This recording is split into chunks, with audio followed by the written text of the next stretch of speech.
Alors, je vous laisse en très, très bonne compagnie avec l'évangéliste Daniel Boudria. Je lui dis,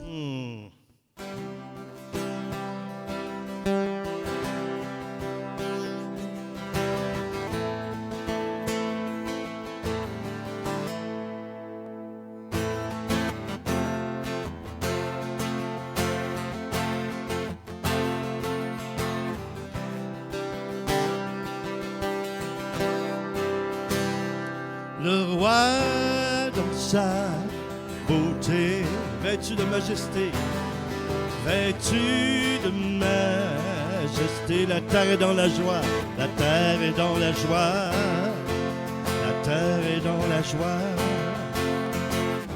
Sa gloire resplendit, l'obscurité s'enfuit, l'obscurité s'enfuit. Au son de sa voix, au son de sa voix, combien tu es grand, chantons-le combien tu es grand, et tous verront combien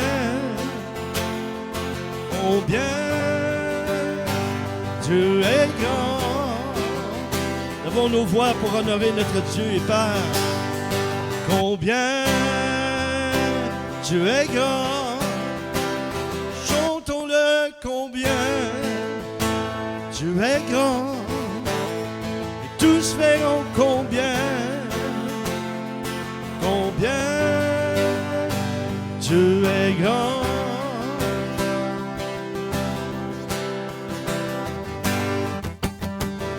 D'âge en âge, il vit, le temps lui est soumis. Commencement et fin, commencement et fin, céleste Trinité,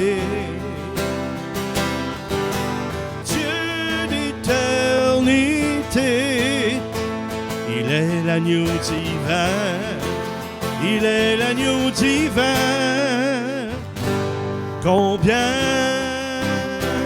tu es grand, chantons-le combien tu es grand, et tous verront combien tu es grand.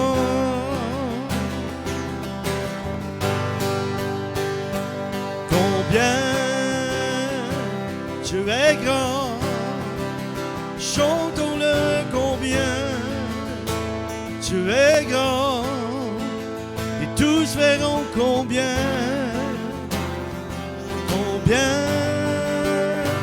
tu es grand. Nous nommons ton nom, Seigneur, qui est tout puissant. Ton nom est tout puissant.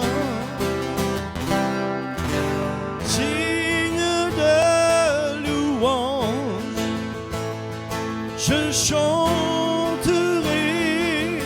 combien tu es grand.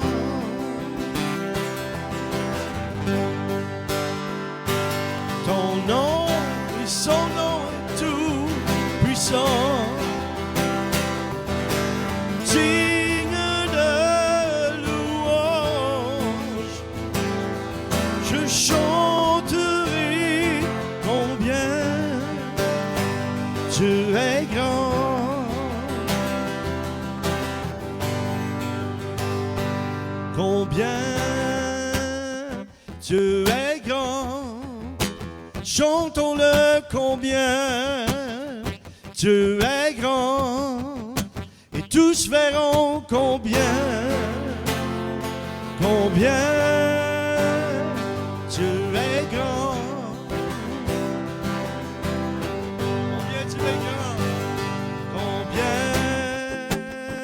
Tu es grand, chantons-le combien tu es grand, et tous verront combien tu es grand. Combien, combien Dieu est grand.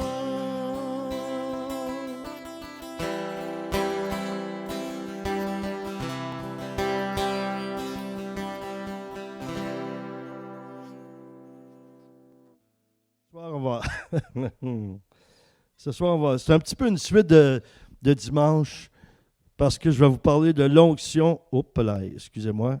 Non, Pelay, c'était pas dans mes notes. L'onction du Saint-Esprit.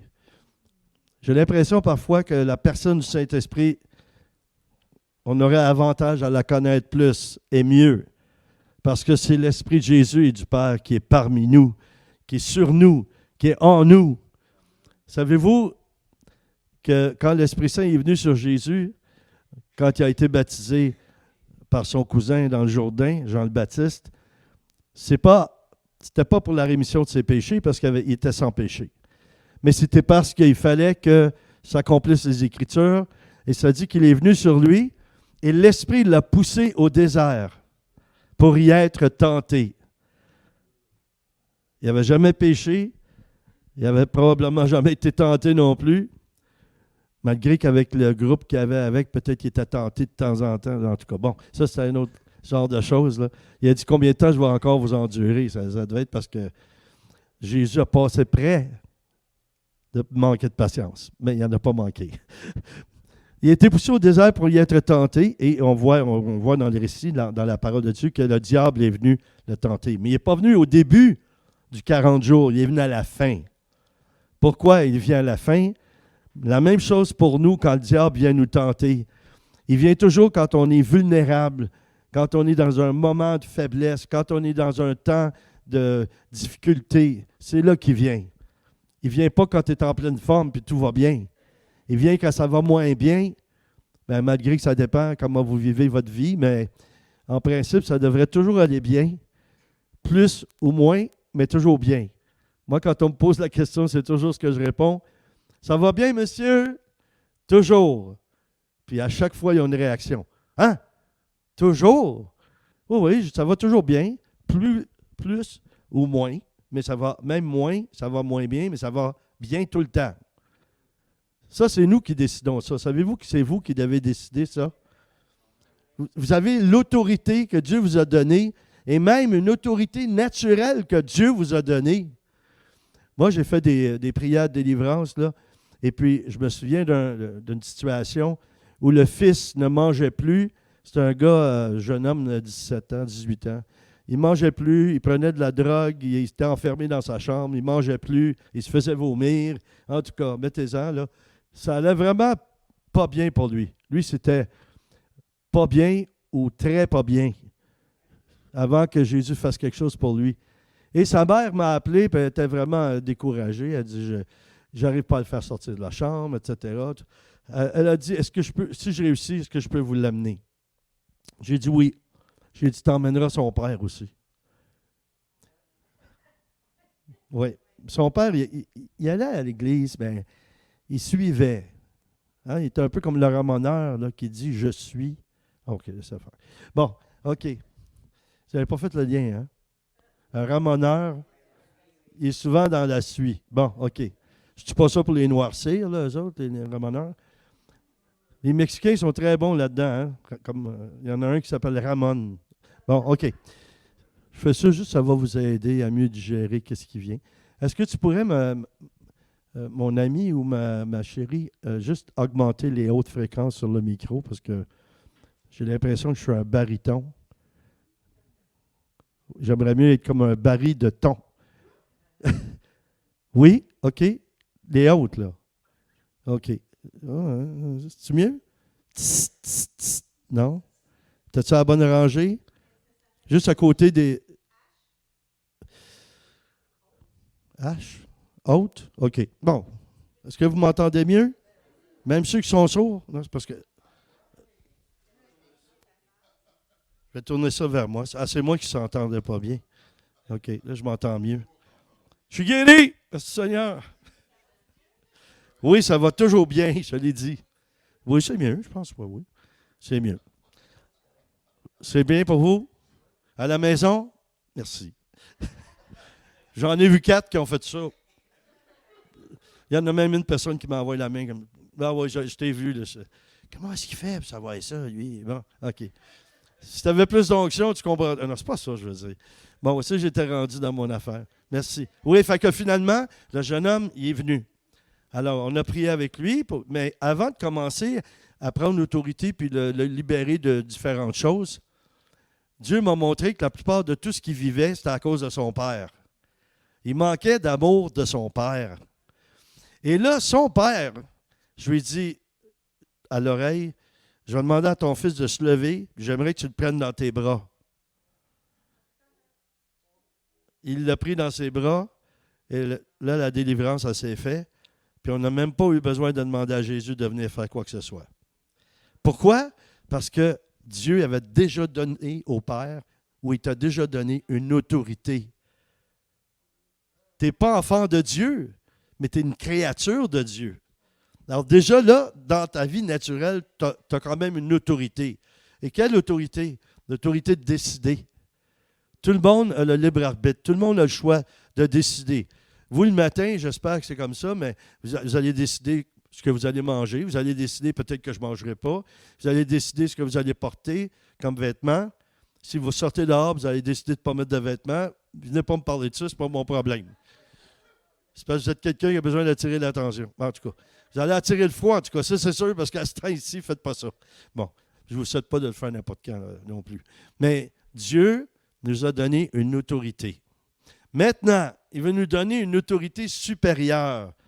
Et ça, c'est sa présence qui est en nous. L'onction est symbolisée dans la parole par de l'huile, par, on dit, la présence de Dieu. Alors, je vous explique quelque chose là. Il y a un prix à payer pour garder l'onction et c'est d'obéir à la voix de Dieu. Mais ça, il faut l'entendre, la voix de Dieu. Il faut la reconnaître, la voix de Dieu.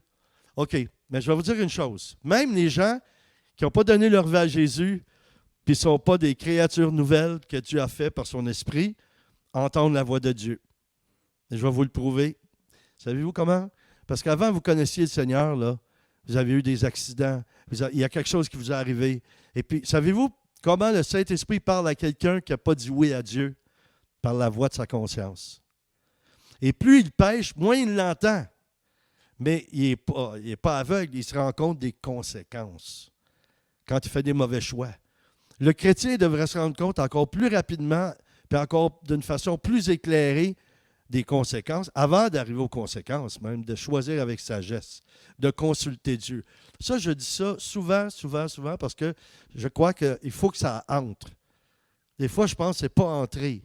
Et j'ai des chrétiens que je connais ou des croyants, des gens que je côtoie qui viennent me voir puis ils vont me dire on voulait faire telle chose, puis bon, on a tout fait, et puis bon, on a perdu de l'argent finalement avec ça. OK. Un peu plus tard, ils le font encore. Pas longtemps après, là, dans le même mois, là, ou 2 mois plus tard, ils font la même chose, puis encore, il arrive quelque chose de négatif. Ils sont croyants. Et moi, ma question, que j'appelle la question qui tue, c'est que souvent, je vais demander, est-ce que tu as prié avant? Est-ce que tu as demandé au Seigneur avant? On dirait qu'on ne veut pas le déranger, le Seigneur. Oui, il est occupé, il gère tout l'univers, les étoiles, puis tous nous autres, puis la terre qui fait tourner, puis tous les astres. Puis je sais que c'est beaucoup de travail, là, mais il nous a créés, puis il ne faut pas oublier une chose, on est ses enfants. Mes enfants, moi, quand ils venaient me voir ou ils allaient voir leur mère, ils nous demandaient quelque chose. Mais si on est des bons parents, on va répondre. Mais Jésus le dit aussi, que si tu demandes au Père le Saint-Esprit, il va te le donner. Mais il ne te donne pas juste le Saint-Esprit, il te donne tout ce qui va avec. Et la sagesse fait partie du Saint-Esprit. C'est l'esprit de sagesse. Il y en a qui ont reçu ça quand ils étaient enfants, là, à leur confirmation. L'esprit de sagesse, de conseil, de bienveillance. Il m'en manque une couple, là. Mais il y en a 7. Puis dans ça c'est attribué dans Isaïe, ça nous dit ça, Isaïe 10, je pense, ou 11, ça dit que ça va reposer sur Jésus, ou le Messie, en fait. Mais parce qu'on a le Messie en nous, l'esprit du Messie, on a ça aussi, en plus des 9 dons spirituels qu'on a. Hey, on est équipés. Mais des fois, ça ne paraît pas. Parce qu'on voit des gens, puis on leur dit, attention, là, si tu continues à courir, tu ne regardes pas où tu vas, ça se peut que tu rencontres quelque chose comme un poteau. Hein? Puis même une fois qu'ils rentrent dans le poteau, ils commencent à chicaner, ou disputer le poteau. Qu'est-ce que tu avais à faire être dans mon chemin? Heureusement, le poteau ne répond pas. Il dirait, ben moi, je suis juste un employé d'Hydro-Québec. Mais c'est drôle, je trouve ça étonnant. Savez-vous une chose qui est un don de Dieu, du Saint-Esprit, ça fait partie de l'onction, que ce n'est pas la majorité des gens qui ont ça? Ça s'appelle le gros bon sens. On dirait qu'il y en a là, que si ça se vendait sur Amazon, j'encouragerais beaucoup les gens à en commander. Parce que c'est vrai, même parmi les croyants.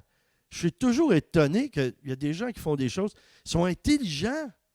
C'est pas parce qu'ils ne sont pas intelligents. Mais je crois que le gros bon sens, là, c'est un don de Dieu. Tu l'as ou tu ne l'as pas. Puis si tu l'as, il faut que ça se développe. Puis si ça se développe, tu peux peut-être aider aux autres à apprendre ça. Ça s'apprend. Comme quand on est enfant, attacher nos chaussures, ça s'apprend. Mais il faut que la personne, continuellement, elle marche dans ça. Donc, il y a un prix à payer.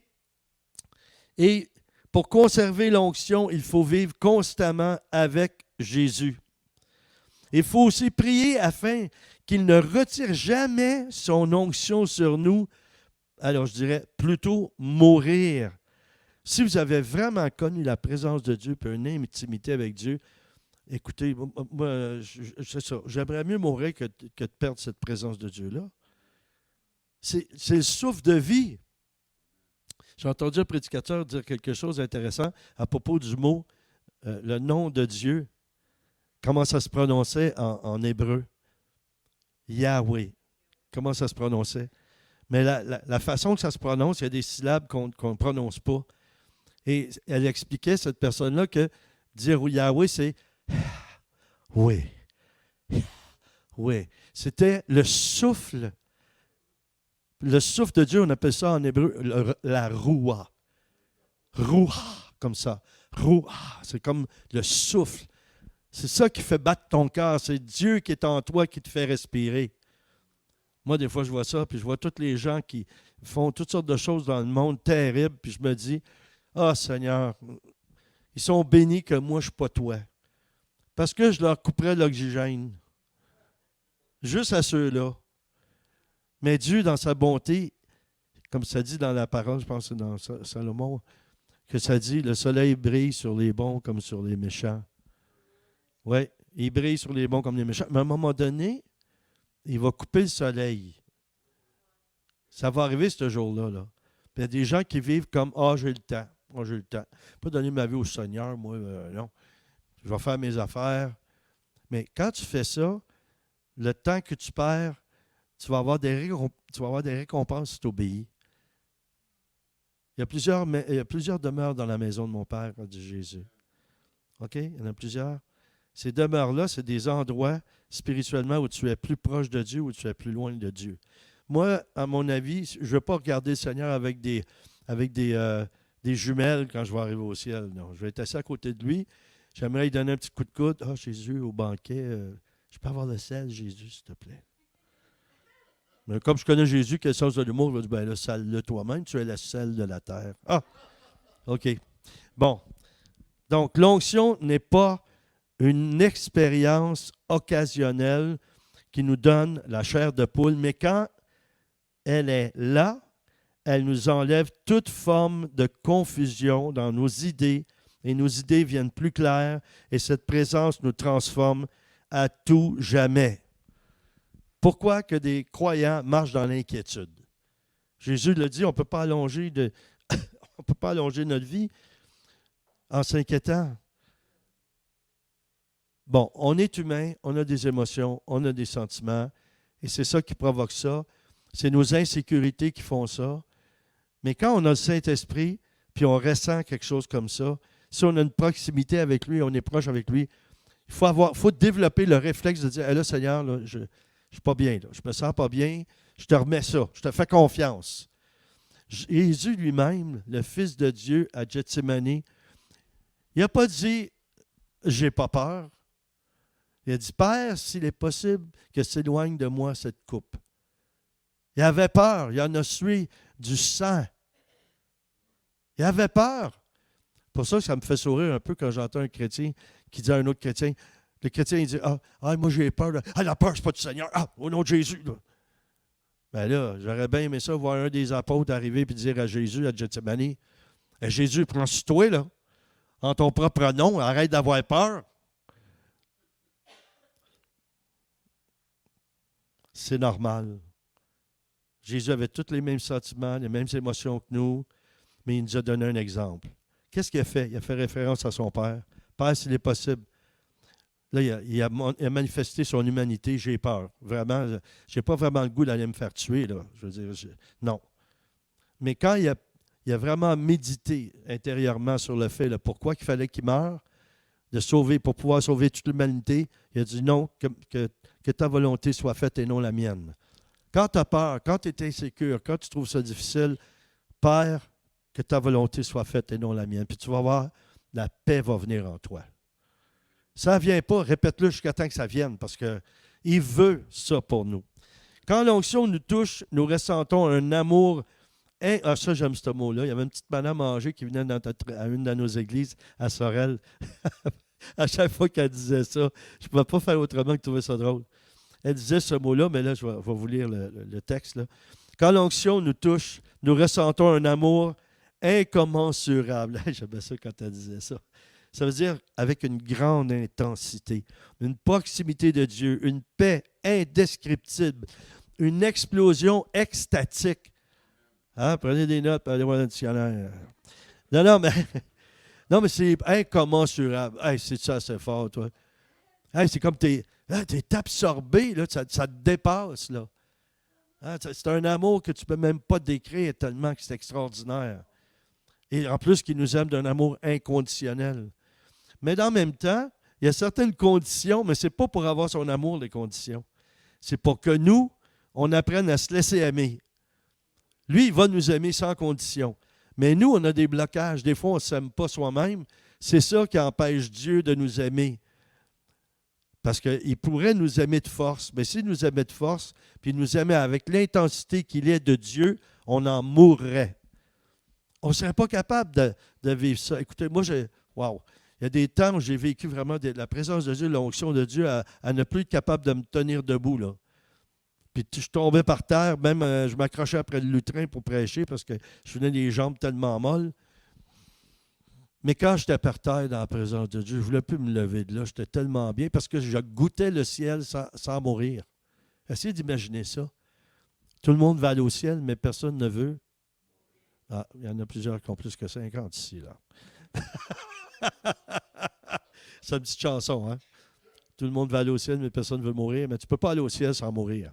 Mais tu peux goûter le ciel sans mourir physiquement, mais tu peux mourir spirituellement dans le sens que quand la présence de Dieu vient, tu es déconnecté de tes sens naturels. Parce que Dieu, c'est ça qu'il veut faire par son onction, par sa présence, purifier tes sens. Parce qu'il veut que tu vives la sainteté, sa sainteté en toi. Puis pour ça, il faut que tu y fasses de la place. Puis pour y faire de la place, toutes les mauvaises choses, toutes les choses qui te mènent à pécher, il faut que tu te laisses guérir, libérer. C'est pour ça que samedi, on fait une réunion spéciale. Là. Je vous dis, moi, je prie que tout le monde de l'Église pourrait venir à ça, mais on a le droit de rêver. Mais on ne fait pas ça pour nous. On l'a vécu, on continue à le vivre. On coopère avec Dieu au fur et à mesure dans nos vies. Ça fait une quarantaine d'années qu'on se fait travailler, puis transformer, puis changer par Dieu. Puis on a encore de la misère des fois à s'endurer l'un et l'autre. Non, je peux dire, pas moi l'endurer elle, puis elle moi. Non, moi m'endurer moi, puis elle s'endurer elle-même. Vous comprenez? Quand c'est difficile, bien, quand on met les deux ensemble, ça fait une drôle de chimie. Tu sais. Si toi, tu te trouves dans un creux de vague, puis tu as de la misère à t'aimer un peu, puis là, tu as de la misère à recevoir l'amour de l'autre.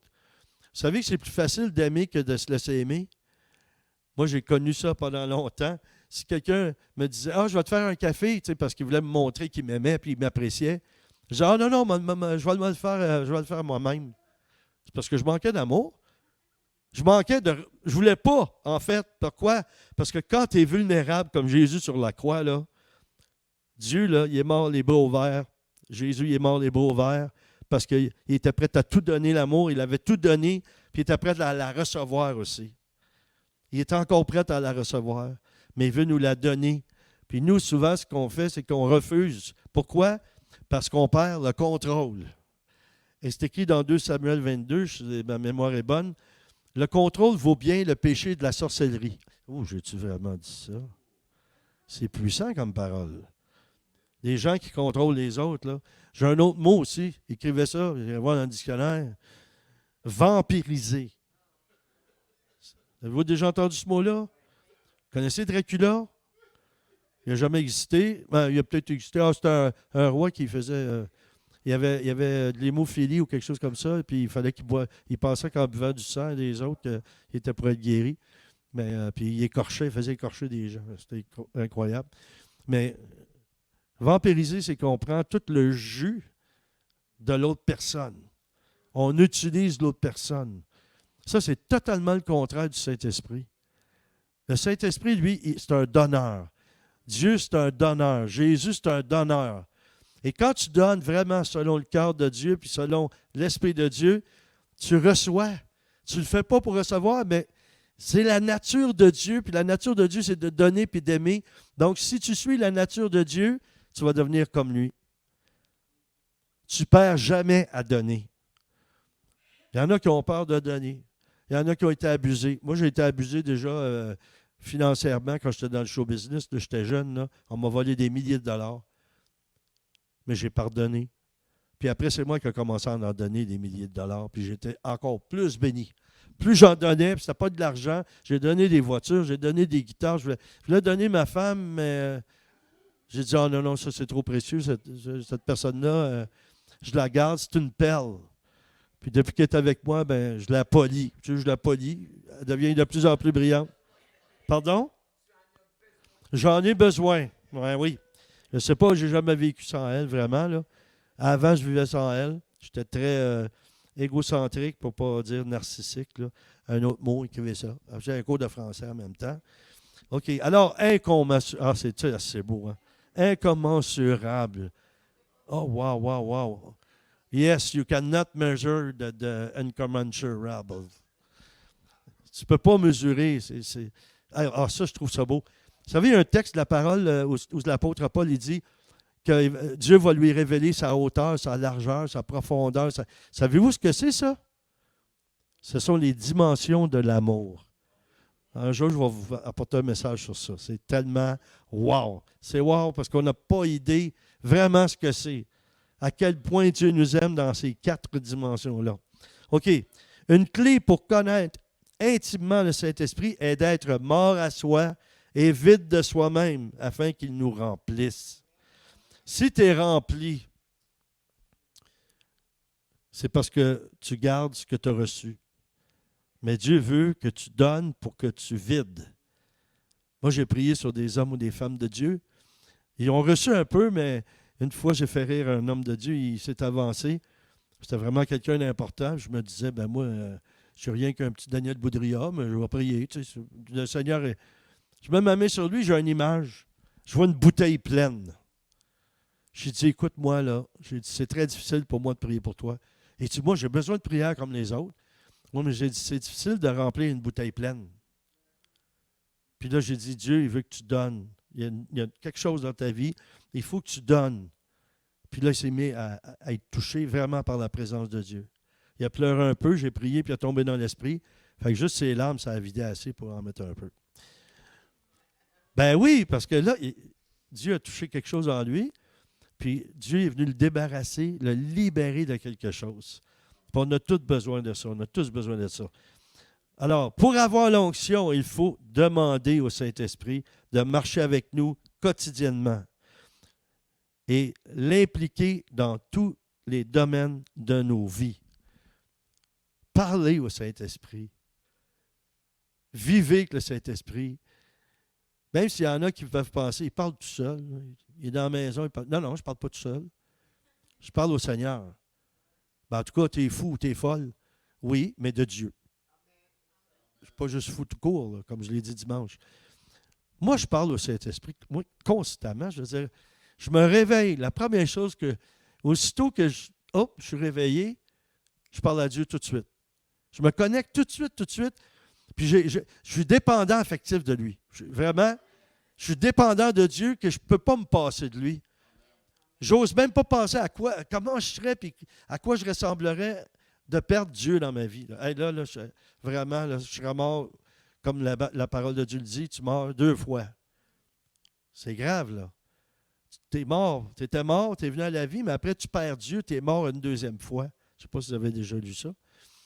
Mais Dieu, il veut qu'on vive, qu'on ait la vie abondante, mais on ne peut pas l'avoir sans la présence du Saint-Esprit. Et savez-vous ce que je trouve un petit peu rigolo, j'utilise ce mot-là, ça aussi c'est un autre mot qu'on peut prendre en note, ça vient de la France, là, rigolo. Nous, on a des ringolos, c'est un autre truc, je pense que c'est au fromage. Il n'y a pas de chanson là-dessus, I'm just a ringolo. Non, c'est pas ça. Bon, ouais, c'est ça. Non, c'est pas ça, c'est ringolo. Moi, j'ai une version qui a été convertie, tu comprends? Je ne chante pas des chansons pas sauvées. Hein? Non, c'est parce que tantôt, j'ai fait quelques chants de mon ancienne vie dans le temps que j'étais. Puis, juste un petit peu de même, là. Ben, pas rien, ça dépend. C'était des beaux chants d'amour. Hein? Ça dépend. Ça me rappelle des réunions de réveil qu'on avait. Quand le téléphone sonnait comme ça, je disais, si c'est pas le Saint-Esprit, raccroche. OK, c'est beau. Sens-toi bien à l'aise. OK. C'est bon. Ça doit être ta dinde que tu as commandée, que tu vas recevoir, là. Il y en a qui commandent ça par Amazon. Ils te l'envoient à gelée quand tu arrives chez vous, elle est prête. Il la passe par la Floride, après la Californie, elle cuit pendant qu'elle est dans le camion. Quand tu arrives, elle est prête. OK. La Bible nous dit dans Jacques 4, 8, « Approchez-vous de Dieu et il s'approchera de vous. Purifiez vos mains, pécheurs, et nettoyez vos cœurs, âmes partagées. » Dieu va avoir des cœurs qui sont totalement à lui. Des moitiés, il n'en veut pas. Non, il nous veut vraiment complètement à lui. Attention, ça prend de l'équilibre, là. Ça ne veut pas dire que vous allez être obligé de prier à voix haute toute la journée ou vous mettre à genoux parce que vous avez lu prier sans cesse, là. Je reviens encore au thème de Noël. Vous êtes à genoux devant votre four, puis vous priez parce que vous êtes à genoux, puis vous regardez votre dinde aussi, en même temps. Hein? Puis tu bénis le Seigneur, tu bénis la dinde, tu bénis la famille, tu bénis. Tu sais, tu intercèdes en voyant ta dinde. Toute chose, il faut que ça t'amène à louer le Seigneur.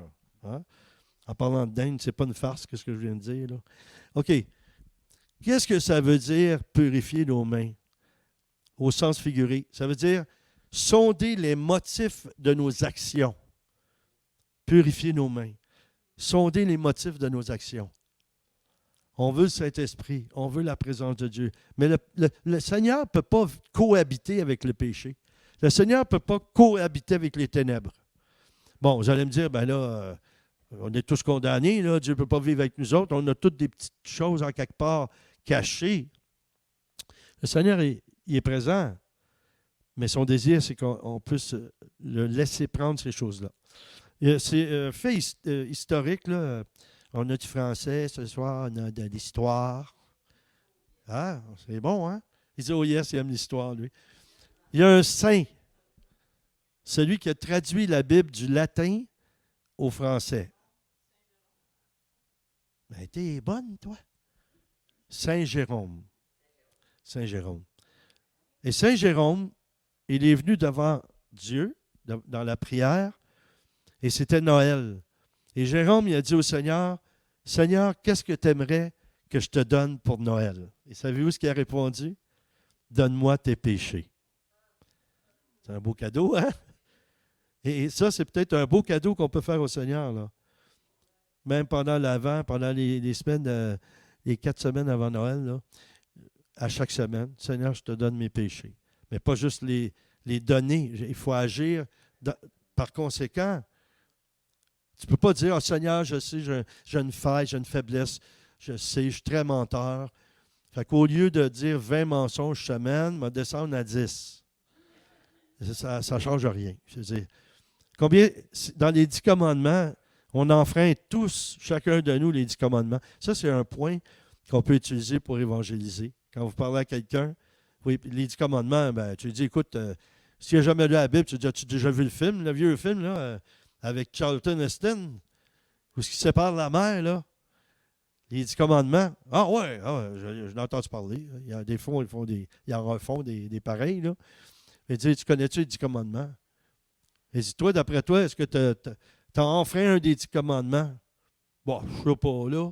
Est-ce que tu as déjà menti? Ben, il va dire oui. As-tu déjà volé? Peut-être il va dire oui. Est-ce que tu as déjà regardé la femme du voisin? Oui. Ben, ça n'en prend un qu'un pour être coupé de Dieu dans ces 10-là. C'est pour ça que Jésus, il les a répétés dans le Nouveau Testament. Ben, c'était lui, le Nouveau Testament, mais il les aurait dit. Donc, on a tous besoin d'être sauvés, puis on a tous besoin d'être libérés du péché. Donc, on commence avec la liste des 10, puis ça se peut aussi qu'on devienne des experts, qu'on a dépassé les 10. C'est fort possible. Mais Dieu, lui, ce qu'il veut, parce qu'il nous aime, c'est pour nous. C'est pas pour lui, c'est pas « Oh Jésus, je t'ai fait de la peine parce que... » Je suis parti avec le change. Je suis parti avec le pourboire de la serveuse au restaurant. Elle ne l'a pas vu. Ma femme, elle faisait ça quand elle était enfant. Elle ne savait pas. Elle ne pêchait pas. Là. Son père mettait du pourboire. Puis elle était dans la voiture avec mon père après. Puis elle disait, tiens, papa, t'as oublié ça. Elle ne savait pas. Je ne sais pas quel âge tu avais, Manon, mais tu as 4-5 ans. Ah oui. Ouais, mais là, ça fait longtemps qu'elle n'a pas fait ça. Là, elle le fait avec moi un petit peu. Là, mais... Là, chérie, j'ai vu que tu avais de l'argent qui traînait. Là, je l'ai pris. Je pensais que tu l'avais oublié, mais je voulais te donner. Mais si tu n'as pas besoin. Ah, bon, en tout cas, c'est correct. Quand nous marchons avec le Saint-Esprit, il nous enseigne, et ça c'est fort, à penser comme lui, à penser comme Jésus. C'est beaucoup plus facile de discerner des choses de Dieu ou pas de Dieu. Là. Beaucoup plus qu'on pense. Quand vous faites quelque chose, quand vous dites quelque chose, quelqu'un vous dit quelque chose ou réagit, c'est quoi l'émotion que tu vis? Est-ce que tu es en paix? Le ton que la personne va utiliser, les gestes qu'elle va utiliser, ou toi-même envers quelqu'un. Je connais une femme qui était dans le ministère avec nous. Elle travaillait dans un grand centre de ressourcement chrétien, là, puis bénévolement, elle servait des beignes puis du café. Puis il y avait d'autres personnes bénévoles avec elle. Puis à un moment donné, elle a fait une colère envers quelqu'un. Puis la personne la regardait comme ça. Elle n'était plus capable de parler. Puis là, elle a entendu la voix du Seigneur qui lui a dit, « Fais plus jamais ça à un de mes enfants. »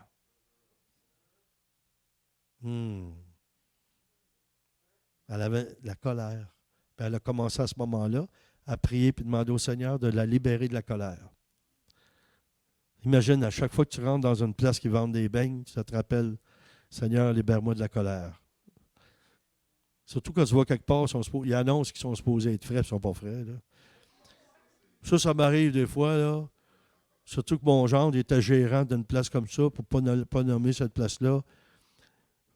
En tout cas, bon, c'est ça. Donc, TH. Alors, 1 Corinthiens 2, 6.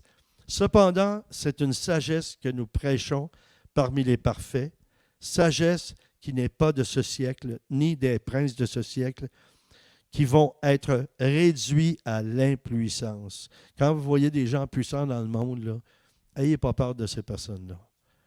Il y en a qui pensent parce qu'ils sont archi-milliardaires ou billiardaires, là, qu'ils peuvent tout faire ce qu'ils veulent.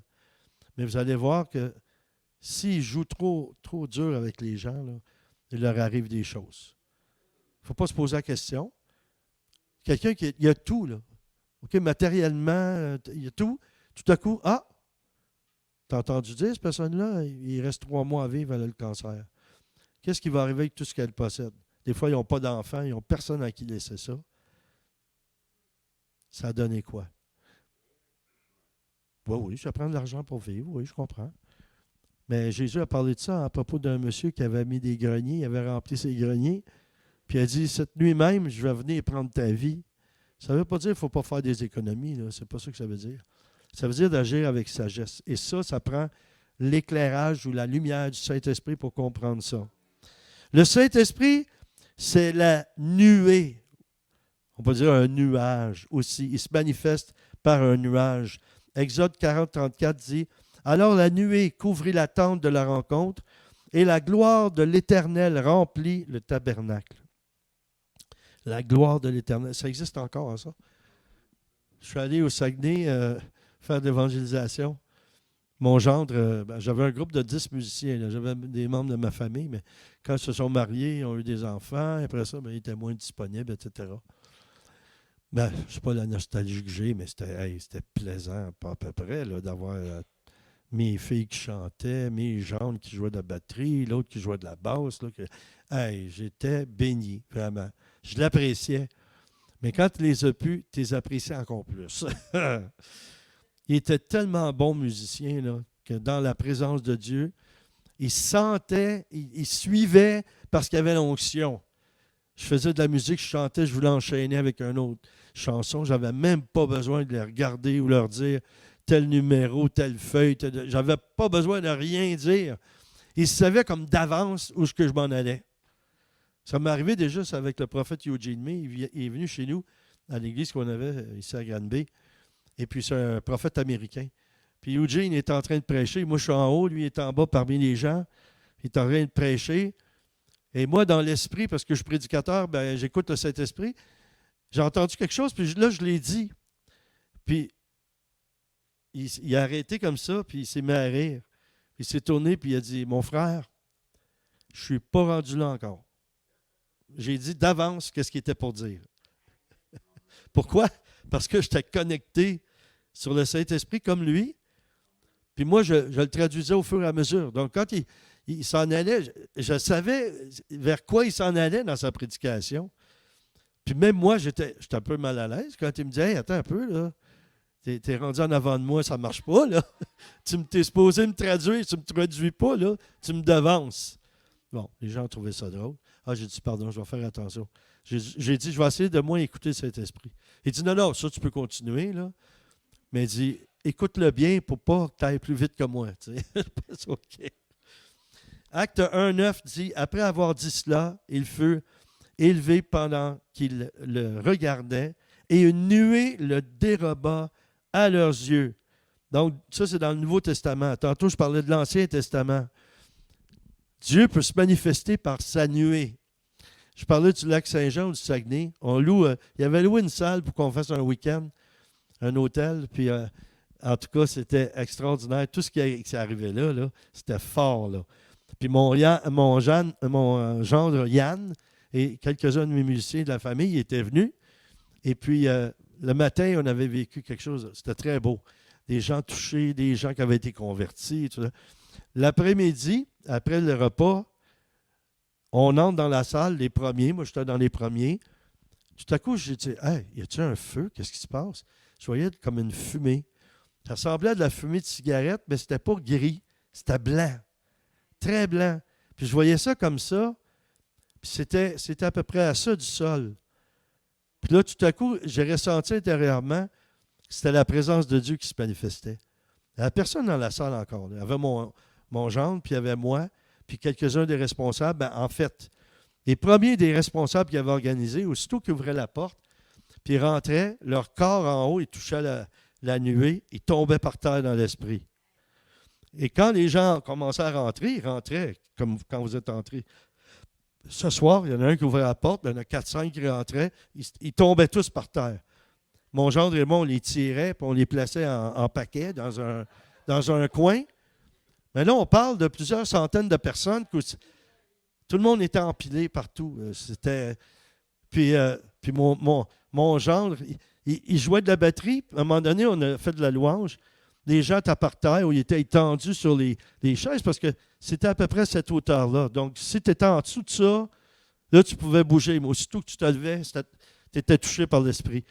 Mon gendre, il jouait de la batterie comme ça. Des fois, il voulait tester quelque chose par sa foi. Il jouait, puis il levait son bras comme ça.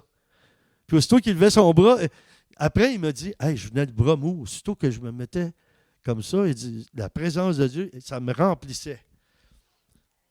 Puis, on a eu beaucoup de plaisir et de joie aussi. Parce qu'il y en a qui n'avaient jamais ri dans l'esprit. Puis dans le temps, Normand, tu n'es pas là. Je m'excuse, Normand, mais on a déjà vécu de la joie avant que tu sois là. mais c'était la joie du Saint-Esprit, la même joie que tu vis. Et puis là, en tout cas, ça ne se pouvait pas. Il y avait des gens, là, ils n'étaient jamais venus dans des réunions comme ça. Là, tout à coup, il y en a une madame, je me souviens, elle était au milieu à peu près. Tout à coup, sans aucune... Tu te dis, c'est quoi la raison? On ne sait pas. On sait que c'est Dieu, mais on ne comprend pas quand ça se manifeste. Elle se met à rire. L'autre à côté, ben moi, ce qui me faisait rire, c'était l'accent du lac, là, un petit peu aussi. Là. Tu fais l'autre. C'est à rire de même. Puis là, puis elle riait, puis là, tout à coup, elle riait tellement, elle était comme ça, tout à coup, elle se lance sur les jambes des deux autres à côté. Quand elle a fait ça, là, on aurait dit que la nuit, elle avait descendu encore plus. Fait que tous ceux qui étaient dans cette rangée-là sont mis à rire. Puis là, il y en a en arrière, avec le petit accent en plus, là. Hey, arrête, arrête. Aussitôt qu'ils touchaient, boum, ça leur tombait dessus. Puis là, ça a fait toute la salle s'est mise à rire comme ça. Puis moi, le Seigneur m'a inspiré des choses que ça faisait rire, mais je ne faisais pas ça pour être comique, mais le Saint-Esprit, il est très blagueur avec. Hein? Il a le sens de l'humour, il est extraordinaire. S'il veut nous faire rire, là, presque à mort, il est capable. Puis là, il m'inspirait des choses, puis dans ma tête, je ne sais pas pour dire ça. Puis là, tout à coup, c'est venu, là, quand ça riait fort, là, ça riait vraiment à gorge déployée. Vous regardez ça dans le dictionnaire aussi. En tout cas, là, il riait, puis moi, tout à coup, je disais de temps en temps, bon, écoutez-moi, là, j'aimerais bien savoir pourquoi qu'on rit comme ça. Puis là, plus je disais ça, plus ça riait fort. J'ai dit, toi, tu sais-tu pourquoi tu ris? Puis là, elle tombait par terre en riant, puis moi, je n'avais pas vu ça souvent non plus, mais je l'ai vu de plus en plus. Là, mais ça, c'est une fois entre autres. Mais c'est la nuée de Dieu qui est venue. La présence de Dieu qui est venue.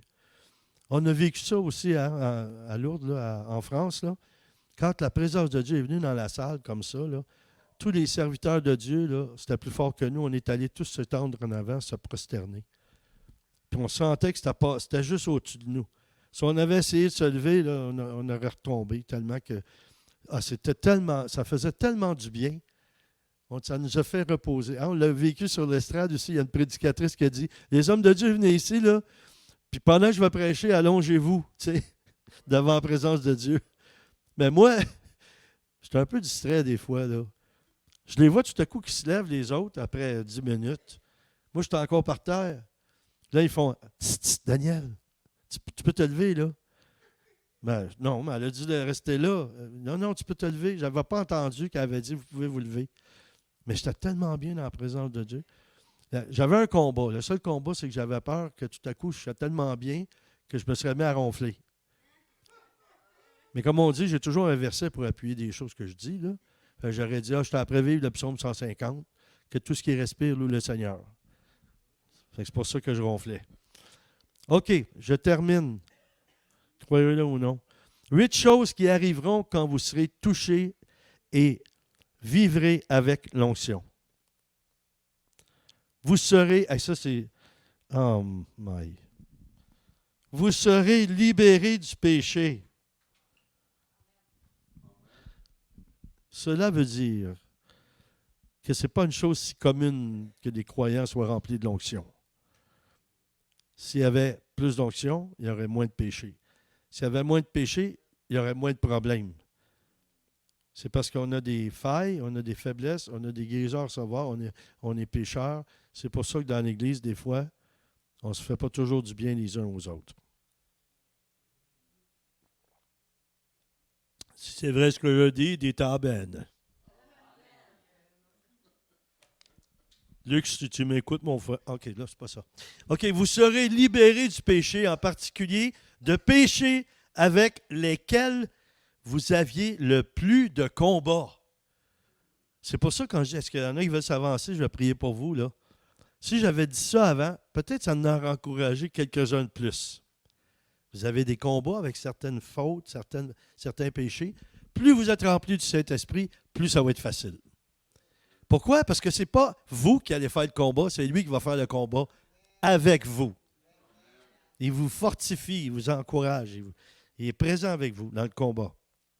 2 Corinthiens 7, 1 nous dit « Puisque nous avons de telles promesses, bien-aimés, purifions-nous de toute souillure de la chair et de l'esprit. Et je dis ici de l'esprit, c'est l'esprit humain. Là. C'est avec E minuscule, c'est esprit humain. E majuscule, c'est Saint-Esprit ou l'Esprit de Dieu.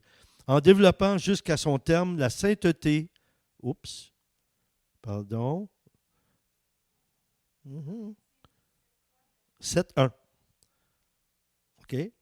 Jusqu'à son terme, la sainteté dans la crainte de Dieu. La crainte de Dieu, ce n'est pas d'avoir peur de Dieu. La crainte de Dieu, c'est de l'aimer tellement de ne pas vouloir l'offenser. Quand Moïse était devant le buisson ardent, là, il avait la crainte de Dieu. Il s'est approché doucement. C'était un peu impressionnant de voir un buisson qui brûle et qui ne se consume pas. Puis quand le Seigneur lui a dit, enlève tes gougounes, tu es sur une terre sainte. Pourquoi? Savez-vous pourquoi il dit enlève tes sandales, tu es sur une terre sainte? Parce que les souliers, ou ce qu'on porte dans nos pieds, ça nous représente. Saviez-vous ça? J'ai un ami à moi qui travaillait dans un magasin de chaussures, puis il disait, quand je vois quelqu'un entrer, là, je peux avoir une bonne idée de sa personnalité, rien qu'à regarder ses pieds et ce qu'il porte. C'est impressionnant, hein, quand même? Et ça a une importance, parce que quand il y a un budget politique, là, quand il nous parle des finances, là, si on va avoir un bon budget, là, le politicien, il met ses 2 pieds sur le bureau avec des souliers neufs. Ça veut dire qu'on va avoir des bonnes rentrées d'argent. Même dans le monde, il y a certains signes comme ça. Et quand tes souliers, c'est quelque chose dans quoi tu marches. Dans l'Évangile, quand ça dit qu'ils sont beaux les pieds des serviteurs, hein, de ceux qui annoncent la bonne nouvelle, ou d'avoir les sandales du zèle de l'Évangile. Il y a une raison à ça. Nos pieds, c'est ça qui nous transporte, mais il faut les protéger. C'est pour ça qu'on porte des chaussures. Parce que sinon, je sais, là, il y a beaucoup de femmes, là, je ne sais pas si vous êtes comme ma femme, mais elle, souvent, elle aime ça, ne pas avoir rien dans les pieds. Elle a la qualité aussi de se casser des orteils, de se briser des chevilles, des choses comme ça. Mais ça doit être pour attirer de l'amour de son mari. C'est quelque chose comme ça. Quand elle se casse de quoi, ça va sur ma chouette. Je dis des petits mots doux. Je pensais à un moment donné que j'avais marié la petite nièce de Evel Knievel. Savez-vous, c'est qui Evel Knievel? C'est un motocycliste où il y a un cascadeur qui sautait par-dessus des autobus avec sa moto. Puis il s'est brisé presque tous les os dans le corps. Là. Alors, je pensais que Manon était de parenté avec lui. Elle, il n'y avait pas rien d'evil à ma femme, c'est pas ça. C'est plus blessed qu'un evil, je ne sais pas. Proverbe 4, 11.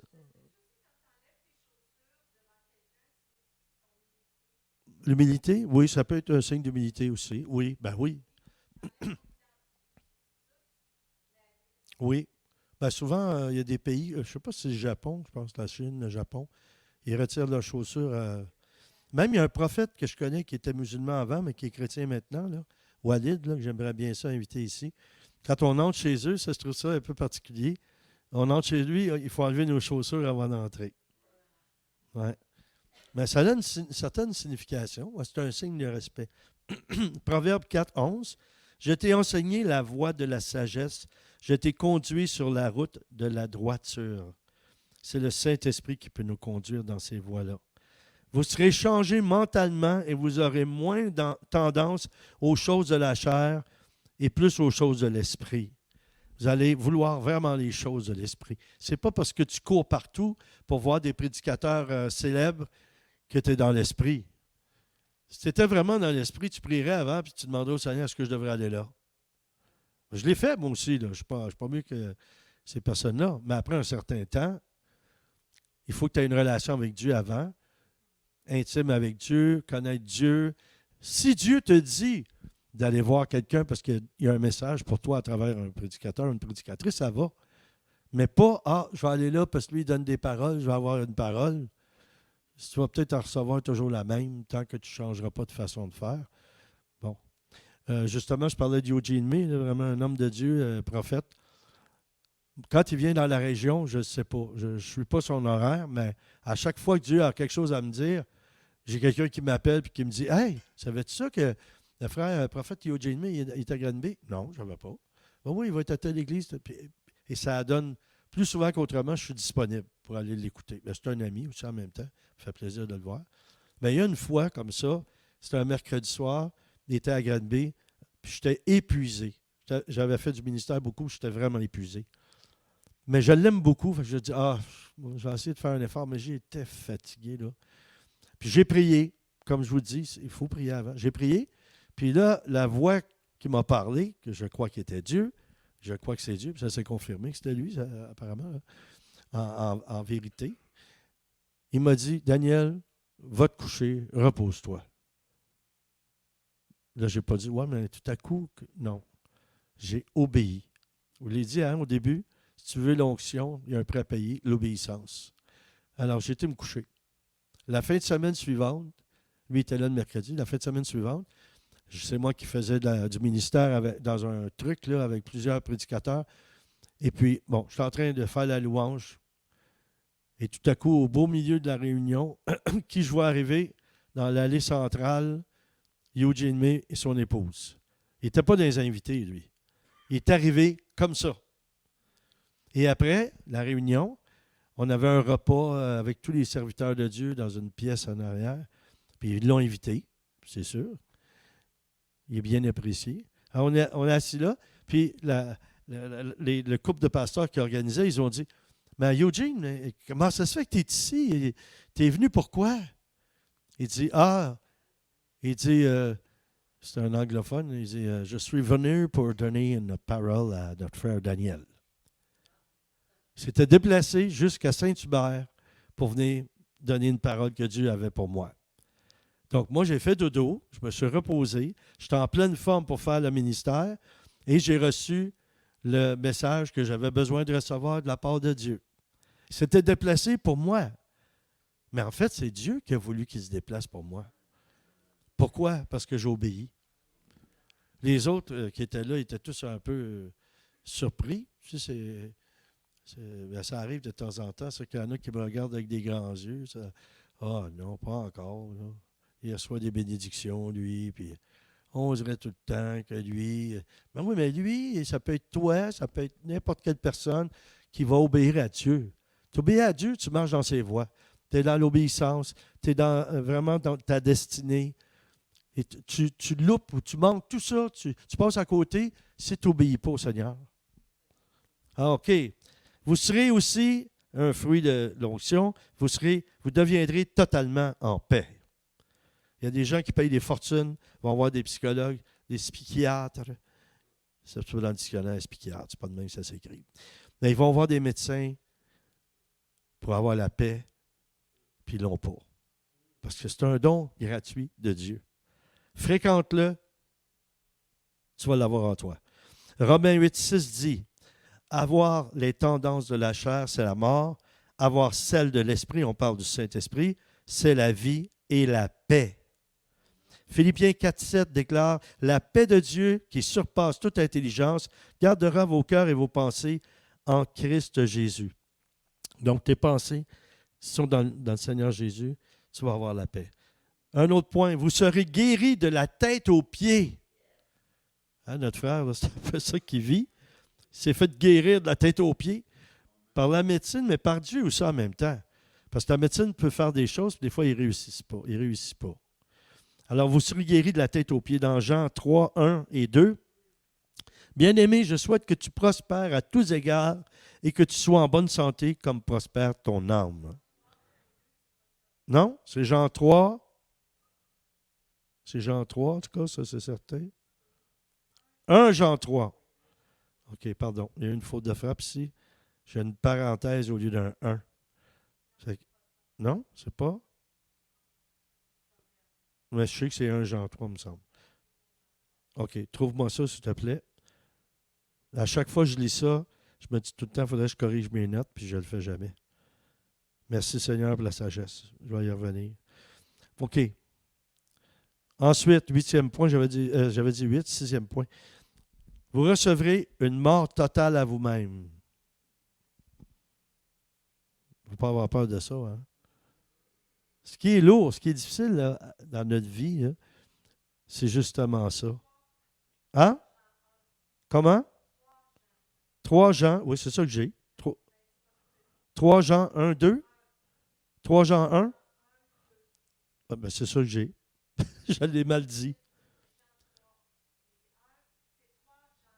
3 Jean 1. OK. J'avais mis 2. Je ne sais pas pourquoi 2. 3 Jean 1. OK. Parce que j'ai un petit peu de...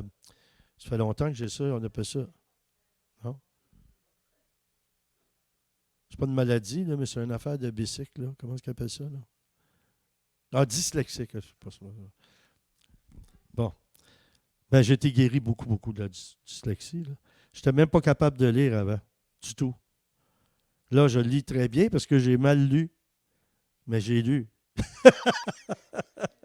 Dans Corinthiens 4, 10. Nous portons toujours avec nous dans notre corps la mort de Jésus, afin que la vie de Jésus se manifeste dans notre corps. Philippiens 1, 21.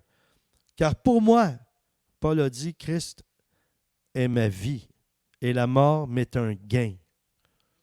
Dans mon livre sur l'adoration silencieuse, de l'adoration qui transforme, là, j'explique là-dedans que s'asseoir en silence dans la présence de Dieu, ça nous aide à mourir à soi-même, ça nous décentre de soi-même, ça nous centre sur Dieu, ça nous permet d'être remplis de la présence de Dieu, puis ça nous débarrasse de toutes les choses qui ne sont pas utiles. On est beaucoup plus léger après ça. Ouais. Et ce n'est pas une perte de temps, c'est un gain. Qui perdra sa vie, pour moi, la gagnera. Donc, si tu prends une décision, humainement, je vais prendre mon temps, je vais prendre du temps en silence devant la présence de Dieu. Tu ne perds pas du temps, tu le gagnes. Parce que je pense, je l'ai écrit dans mon livre, ça. Saviez-vous ça qu'un des secrets de la longévité, de rester jeune longtemps, c'est d'être en silence dans la présence de Dieu? Parce que quand tu es en silence, dans ce mode d'adoration-là, ton corps est dans le même mode que quand il dort. Quand tu dors, tout ton système se refait. Quand tu es en présence de Dieu, tu pries en silence, c'est la même chose que Dieu fait dans tout ton être au complet, tes molécules, tout ce que tu es. Alors, c'est pour ça que ceux qui veulent rester jeunes, tu as 2 choix. Tu essayes oil of holy ou tu essayes adorer. Ouais, adorer, c'est mieux, même ça dit que ton visage va resplendir dans la présence de Dieu.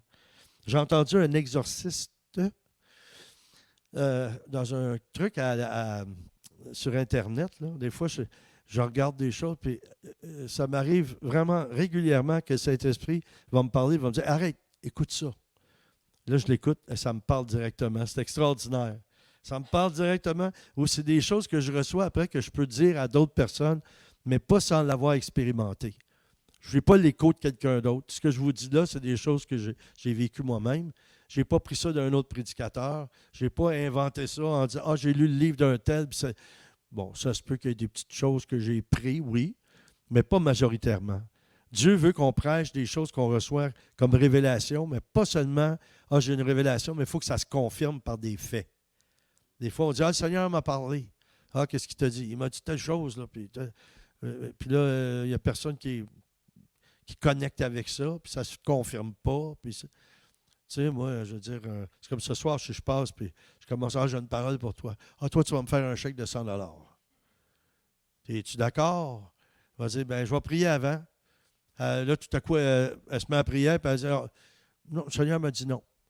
Fait que moi, après ça, là, il faut que je réfléchisse à savoir si c'est vraiment le Seigneur qui m'a dit de lui dire ça. Une fois, ça passe. Là. Mais quand quelqu'un est là-dedans constamment, là, le Seigneur me parle, le Seigneur m'a dit ci, le Seigneur m'a dit telle autre chose. Puis moi, quand quelqu'un vient me donner une parole, là, j'ose pas leur dire, t'es mieux d'être bien connecté, parce que quand tu me parles à moi, je suis habitué d'entendre la voix de Dieu. Je suis habitué de savoir parce que ça se confirme, parce que je reçois de quoi, je le fais, puis ça se confirme par des faits. Si tu viens me dire quelque chose, puis tu as entendu ça, puis tu n'es pas certain que c'est Dieu, puis tu es peut-être mieux de ne pas venir me le dire, là, parce que tu vas perdre ton temps. Mais aussi, avec moi, c'est moins dangereux, mais si tu dis ça à quelqu'un qui est jeune dans le Seigneur ou qui a moins de cheminement, tu peux l'amener dans vraiment un égarement. Il peut prendre un mauvais chemin. C'est sérieux, là. Moi, je connais un jeune homme qui est allé jusqu'aux États-Unis pour aller étudier dans une école biblique de ministère. Puis il n'était pas appelé là du tout. Il a tout dépensé son argent, il a passé un an là, puis il est revenu avec rien au bout du compte. Parce que quelqu'un lui a dit que le Seigneur l'appelait à aller là. Moi, j'aurais vérifié un petit peu plus. Bon, alors c'est très dangereux. C'est pour ça que bien entendre la voix du Saint-Esprit, vérifier, j'ai entendu ça, c'est pas d'analyser puis de douter là, ou d'être incrédule, mais c'est de demander aussi à l'Esprit, Seigneur, aide-moi dans ma foi. J'aimerais que tu confirmes par quelqu'un ou par un événement ou par quelque chose que c'est vraiment toi que j'ai entendu. Et plus vous allez pratiquer ça, plus vous allez voir si c'est vraiment lui, si c'est vos émotions, si c'est vous vous êtes dit quelque chose. De toute façon, quand on se parle, nous autres, dans notre tête, là, puis au début, on pense que c'est le Saint-Esprit, puis on se dit « Hey, j'ai toute une idée, là. » Après ça, ça se met à dégonfler, là. C'est là que vous vous rendez compte, là, c'était pas le Saint-Esprit, c'était moi. Hein? Oh, j'ai vraiment... Moi, je pense que, tu sais, j'ai reçu ça, là, mais tu n'oses pas dire tout de suite, c'est le Seigneur. Ouais, je pense que je vais faire des tourtières pour tout le monde, chaque membre de l'Église. Moi, j'ai vraiment ça à cœur, moi, là. Tu vas acheter la viande, puis tout ce qu'il faut, puis tout à coup, tu commences à penser à ton affaire, puis tu te dis, hey, j'aurais plus d'argent pour faire rien chez nous, puis des cadeaux à personne, là. J'ai tout investi pour faire des tourtières à tout le monde. C'est un beau geste. Mais tu aurais été mieux de prier avant. Si tu avais prié avant, peut-être qu'il t'aurait dit, tu as mal interprété, il t'a peut-être dit, certaines personnes, je vais t'inspirer, donne ça à certaines personnes, comme Manon, Daniel, tu sais, des personnes de même. Là. C'est juste des exemples. Là. Bon. Ah oui, merci beaucoup. D'habitude, c'est Manon qui fait ça. Oui, qu'est-ce qu'il a dit? J'ai aimé ça. Il était sérieux. Il n'était pas austère, puis il était pas... mais il était sérieux, puis il était joyeux en même temps. Puis il a regardé la caméra, puis il a dit, savez-vous une des choses que le diable déteste le plus? Le silence. Savez-vous pourquoi il n'aime pas le silence? Parce que lui, il est dans la performance, il est dans l'orgueil. C'est la même chose pour n'importe quelle personne qui est utilisée pour Dieu. Si l'attention est sur la personne qui parle, qui prie, qui fait de la louange, n'importe quoi, là, ça peut être bien. C'est beau, hein? Ils sont bien habillés. Mais après ça, là, il faut que tu te concentres sur Dieu. Là. Le rôle de ce que nous, on fait, c'est de vous amener à connecter avec Dieu, d'avoir le désir du ciel, de vous brancher à Dieu. Quand je fais de la louange, mon but à moi, c'est que vous entriez dans la présence de Dieu vous-même, que vous n'ayez pas besoin de moi. Non, je suis un accessoire, je comprends. Un homme de Dieu extraordinaire, un grand chanteur, un grand compositeur américain, Don Moen. Je ne sais pas si vous connaissez Don Moen. Il a fait plein de belles chansons. On les a traduites en français. Et il a dit un petit quelque chose que j'ai vu aussi sur Internet. Et ils ont posé la question, pour toi, qu'est-ce qui est le plus important quand tu fais de la louange? Il a dit, moi, ce qui est le plus important, mais c'est la même chose que moi, en fait, c'est ça. Il a dit, moi, c'est d'amener les gens dans la présence de Dieu. Puis il dit, si on fait ça bien, la Bible dit que Dieu siège au milieu des louanges de son peuple. C'est pour ça que la normalité, c'est pas juste mon opinion, c'est du vécu. La normalité, c'est quand tu viens dans la présence de Dieu, dans une réunion, dans une rencontre, tu es centré sur Dieu. C'est une chose qui est très normale, c'est qu'il y a des guérisons, qu'il y a des miracles, qu'il y a des gens sauvés. Parce que c'est la nature de Dieu. Quand il est là, c'est plus fort que lui, il faut qu'il fasse du bien. Mais si tu fais juste chanter, puis c'est beau, il y a beaucoup d'églises, c'est très beau, mais c'est comme un spectacle dans le monde. Ça touche tes émotions. C'est très beau. Ah, là, une voix terrible. Ah, c'est tellement beau. Il chante bien, il joue bien. Tu sors de l'église, tu n'as pas changé. Pourquoi? Parce que la présence de Dieu n'est pas venue. Ça ne veut pas dire qu'il n'était pas là du tout. Mais Dieu vient, puis il attend. Il attend qu'on le place lui en premier. Des fois, inconsciemment, on ne s'en rend pas compte. Comme je l'ai dit, moi, j'étais dans le show business avant. J'ai un flair. J'ai un flair tellement par rapport à l'orgueil, là, par rapport aux musiciens, tout ça. Là. Il y en a qui vivent leur expérience qu'ils auraient dû vivre dans le monde, puis après ça, se convertir, puis de le vivre dans l'Église. Puis il y en a qui n'ont pas passé par ce chemin-là.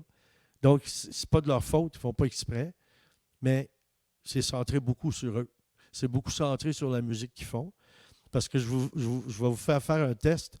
Allez sur Internet, là, regardez quand il y a de la louange. Regardez des spectacles du monde avec les éclairages et tout ce que vous avez là. Et puis regardez un et l'autre, puis mettez pas le son. Vous essayerez de savoir c'est qui loue Dieu puis c'est qui performe. Vous allez voir, vous allez avoir peut-être la difficulté à discerner la différence. Ben oui, parce que ça se ressemble beaucoup. Ça se ressemble beaucoup. Il faut apprendre à faire les choses aussi d'une façon sobre. Mais des fois, on s'en rend pas compte. Mais Dieu va faire ce qu'il faut pour que ça puisse changer. Il y a des très bons groupes. C'est extraordinaire. C'est beau. Tout ça, oui. Mais il faut que les gens viennent dans la présence de Dieu. Puis c'est pour ça que c'est important de faire chanter les gens. Vous avez remarqué, je vais chanter puis je vais vous demander, OK, faites-le. À vous. Pourquoi? Parce que il y a quelqu'un qui a dit un jour, là, sûrement notre frère doit savoir ça par cœur. Lui. Il y en a un, je pense, c'est Augustin qui a dit chanter, c'est prier 2 fois. C'est beau, hein? Chanter, c'est prier 2 fois. Donc, si tu arrives à faire chanter les gens vers Dieu, là, il y a pour ça que ça se produit. Dieu aussi, il y a une autre chose qui se passe quand on vit ça, on est dans l'unité. Le Saint-Esprit, c'est l'esprit même de l'unité. Là où il y a l'unité, il y a l'amour. Là où il y a l'Esprit du Seigneur est la liberté. Et la liberté se vit quand on est dans l'amour. Quand tu aimes les autres, ils se sentent libres. Ils se sentent bien avec toi. Bon, d'accord. C'est ça pour ce soir. J'espère que vous avez apprécié à la maison aussi. Alors, invoquons ce Dieu merveilleux qui est le Saint-Esprit. On va prier quelques secondes, quelques minutes, bien, pas quelques secondes, quelques minutes. On va prier, puis on va demander au Saint-Esprit de venir une fois de plus nous visiter puis nous remplir, comme il l'a fait dimanche là, pour plusieurs, mais qu'on puisse vraiment être connecté sur lui. Alors, ceux qui ont le don des langues, on va prier en langue. Katoria Rabassan.